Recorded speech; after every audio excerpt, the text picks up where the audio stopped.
This convoy must avoid the northern route. It's too exposed. If we lose these supplies, the consequences are severe.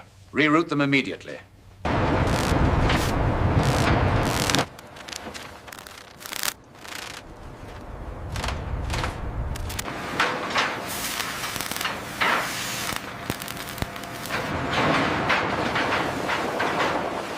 Driven Fräulein, mate.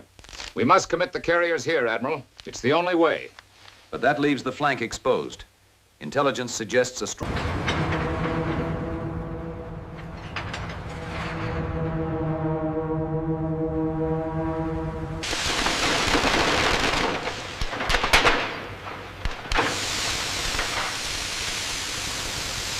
(1940s) World War II black and white archival photograph of Newport News shipbuilding slipways, silent before dawn. Cranes towering over dormant carrier hulls, endless rows of rivets and steel girders. Mist rising from the James River, 35 millimeters grain, subtle scratches and dust, somber documentary realism, human presence implied, the quiet weight of industry shaping history. Black and white documentary photo of workers welding and riveting on a carrier deck, faces streaked with sweat and soot.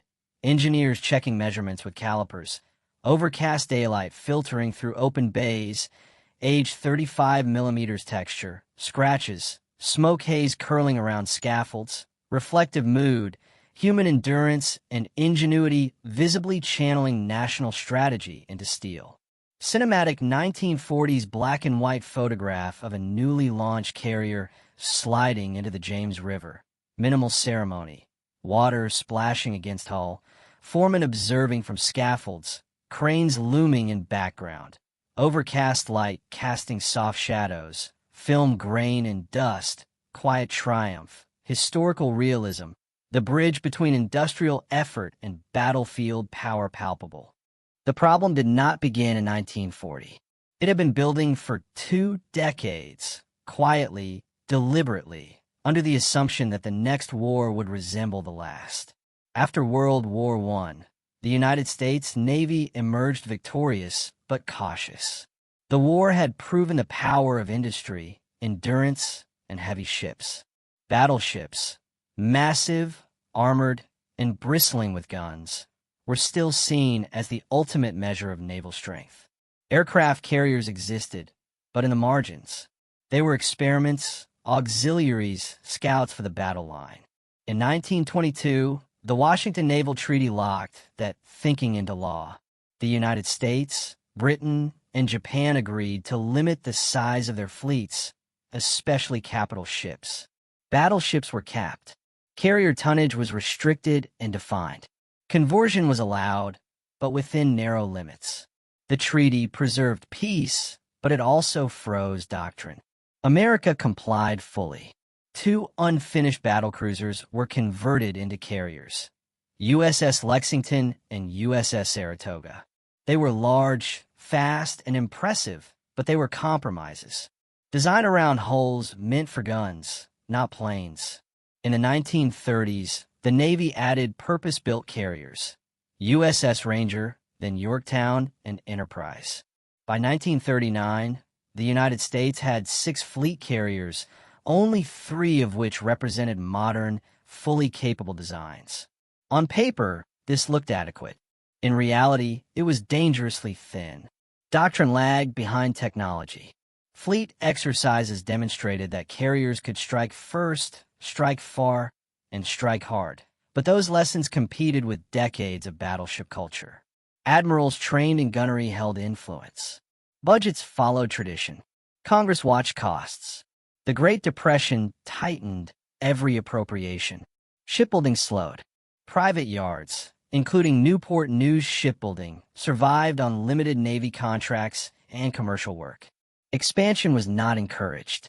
Excess capacity was seen as waste. Meanwhile, the world changed. Japan withdrew from the naval treaty system in 1936. Its naval planners embraced carrier warfare aggressively. Aircraft were improved. Crews trained relentlessly. Multiple carriers were designed to operate together, striking in coordinated waves.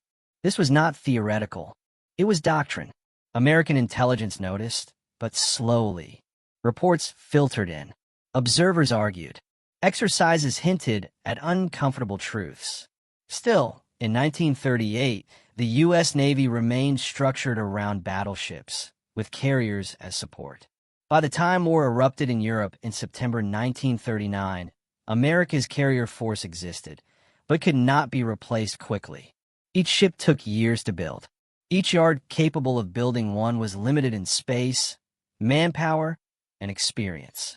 And Newport News, one of the nation's most capable shipyards, was not yet prepared to build carriers at the scale war would demand. That realization, spreading through the Navy and the White House, set the stage for a shift from planning to urgency. By early 1940, the illusion of distance was collapsing. In Europe, the war had not slowed, it had merely paused. Poland had fallen in weeks. France and Britain waited behind fortifications, while Germany rearmed and reorganized. Across the Atlantic, the United States remained officially neutral, but neutrality no longer meant safety. Sea lanes mattered now. Air power mattered more. In the Pacific, the danger was quieter and more serious. Japan had been at war in China since 1937. Its navy expanded without treaty limits, laying down carriers designed from the keel up for aviation warfare. Unlike the United States, Japan did not divide its attention between battleship tradition and carrier experimentation. It chose one future and committed fully. President Franklin D. Roosevelt understood ships. As a former Assistant Secretary of the Navy, he knew how long steel took to become power. He also knew time was the one resource America could not afford to waste. In June 1940, France collapsed. The Atlantic balance shifted overnight. The assumption that the United States could wait months, years was gone. Congress responded with the Two-Ocean Navy Act.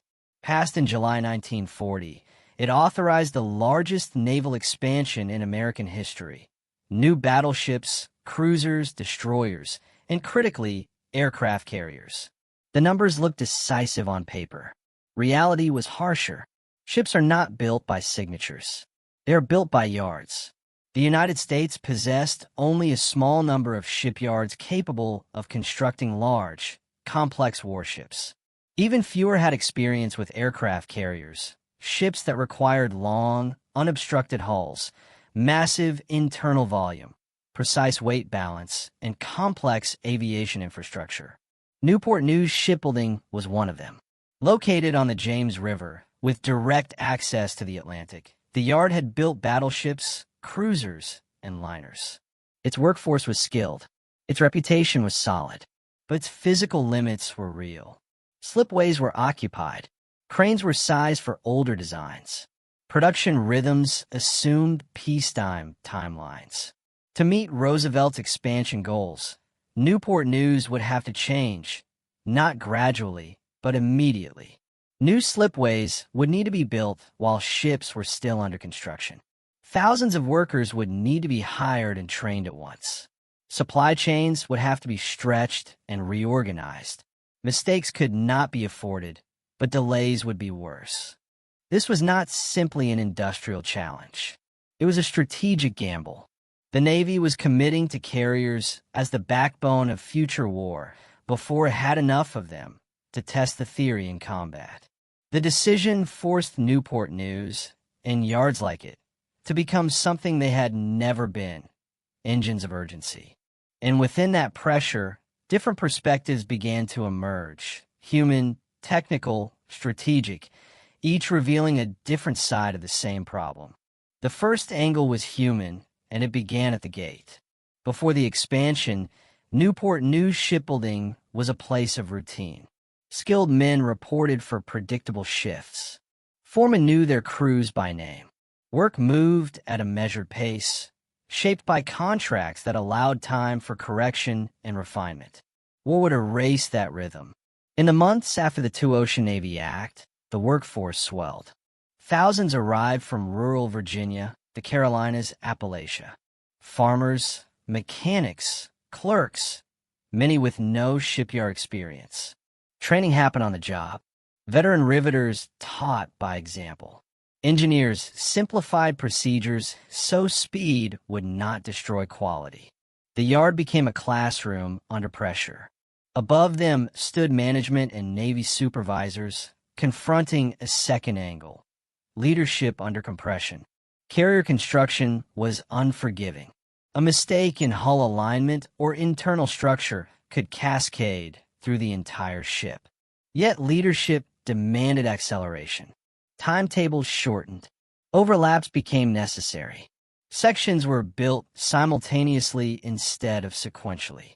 The third angle was industrial. Aircraft carriers were not simply large ships. They were floating airfields. They required long, straight hulls free of distortion. Elevators had to align precisely.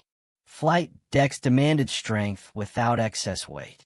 Newport News had built battleships with armor belts and gun turrets. Carriers demanded empty space, balance, and structural discipline. Steel deliveries became a daily concern. Cranes were upgraded. New slipways rose alongside active ones. The yard expanded outward and upward, reshaping the shoreline itself. Noise replaced quiet. Night shifts became normal. Every decision carried risk. Slow meant unprepared. Fast meant flawed. What no one in the yard could see clearly was how their choices would be measured. Not by inspections, but by combat. By planes taking off under fire. By decks absorbing damage and staying afloat. As the pressure mounted inside the shipyard, another perspective emerged, one shaped not by hammers and cranes, but by intelligence reports and enemy doctrine. From the enemy's perspective, the future was already defined. Japanese naval doctrine did not treat aircraft carriers as support vessels. They would strike force. By 1940, the Imperial Japanese Navy had refined coordinated carrier operations to a degree unmatched anywhere else in the world. Multiple carriers trained to launch massed air attacks, timed to minutes, guided by rehearsed precision. This was not theory, it was practice. American planners knew this. Reports from observers in Asia described flight decks crowded with aircraft, crews drilled relentlessly, pilots trained for long-range strikes. The implication was clear. If war came, it would begin in the air, not with gunfire. This sharpened the technological angle. U.S. carriers under construction were not simply replacements. They were corrections. Lessons from exercises were folded into new designs. Stronger flight decks, better aircraft handling systems, improved damage control. The shipyards were asked to integrate changes even as hulls were already rising from slipways. Then came the moral angle. Speed demanded sacrifice, not of ethics, but of certainty. Safety margins tightened. Shifts extended. Fatigue became an accepted risk. Supervisors weighed every delay against lives that might be lost later at sea. The question was never spoken aloud, but it hovered over the yard. How much imperfection could be tolerated in the name of urgency? This tension defined the final angle. Time itself. Every month mattered. Every launch date mattered. Intelligence estimates suggested war was not years away, but months. Newport News was no longer building ships for theory. It was building answers to a future already moving. And then the future arrived faster than anyone expected. Because the moment that would test every decision, every weld, every rivet, every compromise, came not at the shipyard, but across the Pacific, forcing production to become survival. By late 1940, the transformation at Newport News was no longer theoretical. It was physical. New slipways stretched into the James River like blunt instruments of intent. Steel frames rose day by day, marking the skeletons of ships that did not yet have names, only hull numbers. Carrier construction, once a specialized task, became the yard's central mission. The Navy pushed contracts forward. Keels were laid before blueprints were fully finalized, with revisions expected to follow. This was unprecedented. Traditionally, warships were refined on paper until every detail was settled. Now, steel met steel while engineers continued to argue above it. Among the most critical programs was the expansion beyond the Yorktown-class carriers. Experience had shown they were powerful but fragile. The next generation would need to absorb punishment and keep fighting. This thinking laid the groundwork for what would become the Essex class: larger, tougher, faster to build. Newport News became one of the few yards capable of handling hulls of that scale. Cranes were reinforced. Assembly methods shifted toward modular construction, allowing sections to be fabricated separately and joined rapidly. The yard's footprint expanded, swallowing nearby land. Then came December 7th, 1941. Pearl Harbor did not change plans. It erased hesitation. Within hours, carrier construction schedules were rewritten. Every remaining battleship priority fell behind aviation. The loss of the Pacific Fleet's battle line proved what exercises had hinted at for years. Battleships could be sunk at anchor. Carriers, if mobile, could survive and strike back. At Newport News, work accelerated beyond peacetime logic. Round-the-clock shifts became permanent. Lighting flooded the yards at night. The sound of rivet guns never fully stopped. Mistakes were corrected in motion. Inspections happened in parallel. The goal was no longer perfection, it was readiness. The turning point was not a single launch or contract. It was the moment the United States accepted that its survival depended on ships not yet finished, and that shipyards were now as decisive as fleets. After Pearl Harbor, time compressed. What had once been measured in years was now counted in months, sometimes weeks. At Newport News, the rhythm of construction shifted again. Not just faster, but smarter. Lessons from early war losses were transmitted directly into steel. Damage control spaces were enlarged. Firefighting systems were strengthened. Redundancy became a design principle rather than a luxury. Carrier hulls advanced down the slipways at a pace that would have been unthinkable in 1939. The first Essex-class carriers built at Newport News took shape amid constant revision. This was wartime engineering, design, and construction moving together, informed by combat reports arriving from the Pacific. The psychological weight was enormous. Workers knew these ships would sail into active war zones almost immediately after commissioning. There would be no long trials, no extended corrections. The margin between completion and combat shrank to weeks. When carriers slid into the James River, launches were brief. There were no crowds, no celebration. The ships moved out quickly, downriver, toward fitting out and then the ocean. Each departure was a quiet admission that the yard's work would be tested violently and soon. By mid-1942, American carriers began to appear in numbers. Not yet dominant, but present. At Coral Sea and Midway, carrier warfare proved decisive. The ships that fought there were the result of decisions made in yards like Newport News, decisions to build fast, to adapt, to accept risk. From that point forward, the trajectory was irreversible. The industrial base had caught up with strategy. Carrier production no longer chased events, it began to shape them. The climax was not victory, it was momentum.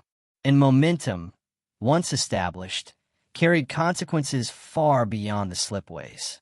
By late 1942, the fruits of Newport News' labor were evident. Fleet carriers, once scarce, now multiplying, were sailing into combat. USS Yorktown, USS Enterprise, and the first Essex-class hulls carried the United States' hope across the Pacific. Pilots trained at hastily expanded bases, familiarizing themselves with new decks. Squadrons formed, often still learning, but now armed with ships built for survival and offensive power. The immediate impact was tangible. At the Battle of Midway in June 1942, carriers became the fulcrum of American strategy.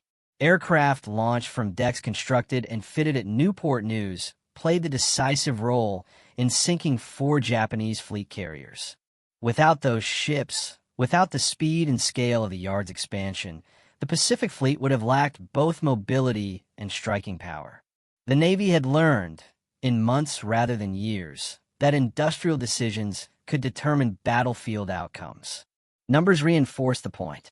Before 1940, the United States had 6 carriers. By the end of 1942, more than a dozen would be operational or nearly so. The shipyards worked in concert with Navy logistics. Raw steel delivered from mills in Pennsylvania, engines cast in Indiana, electronics wired in New York. Newport News served as the linchpin in this national network, a place where skill, ambition, and urgency intersected. The human cost was also clear. Workers faced relentless hours. Accidents occurred. Mistakes were inevitable, yet they were mitigated through oversight and experience gained under fire. Though the fire was figurative, the stakes were very real. Every rivet, every welded seam contributed to survival hundreds or thousands of miles away. At the same time, strategic psychology shifted. The Navy no longer feared being outnumbered at sea. The existence of carriers, multiplying rapidly, projected a new kind of deterrence. Commanders could plan offensives with confidence that reinforcements would arrive. Battleships were no longer the decisive measure of naval strength. Aircraft, launched from steel and manpower forged under pressure, were now supreme. This transformation, however, was only the first stage. The scale of production, the complexity of logistics, and the human endurance required were unprecedented. The next wave of carriers, faster and more numerous, would push the yard and the nation into even greater demands.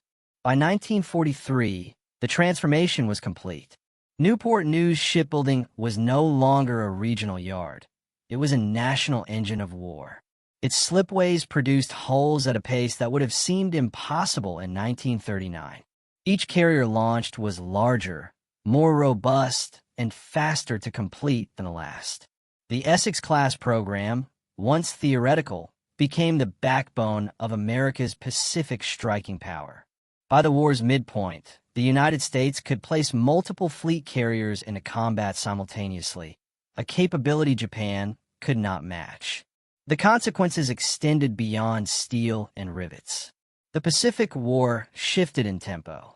Battles that might have lasted months were now compressed into weeks, with carrier task forces able to project force across thousands of miles.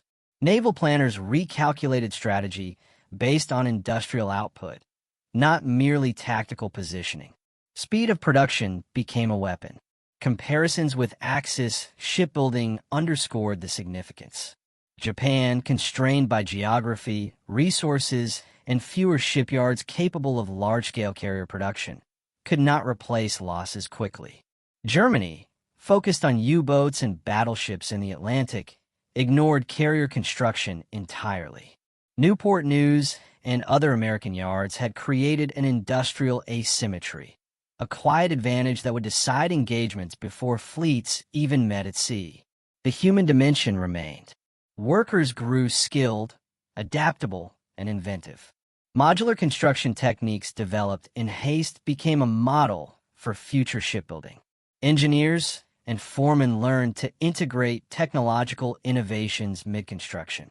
Safety margins were stretched, but experience forged resilience. Shipyard labor became as much a factor in the war as the Navy itself. Strategically, the aftermath reinforced a broader lesson. Wars were no longer won solely on the battlefield. They were won in factories, shipyards, and planning rooms. The ability to mobilize industrial capacity quickly, to convert policy into steel and manpower, had shifted the balance of power decisively in favor of the United States. By late 1943, the carriers emerging from Newport News were not just ships. They were symbols of a nation's industrial might, a tangible embodiment of foresight, urgency, and adaptation. And from this momentum, the story moves naturally toward reflection, examining what this industrial feat meant for history, warfare, and humanity itself. In the quiet after the shipyards, there is a truth that endures. Wars are often decided far from the battlefield. Newport News Shipbuilding, with its cranes, slipways, and endless rivet lines, became as decisive as any carrier's guns or aircraft's wings.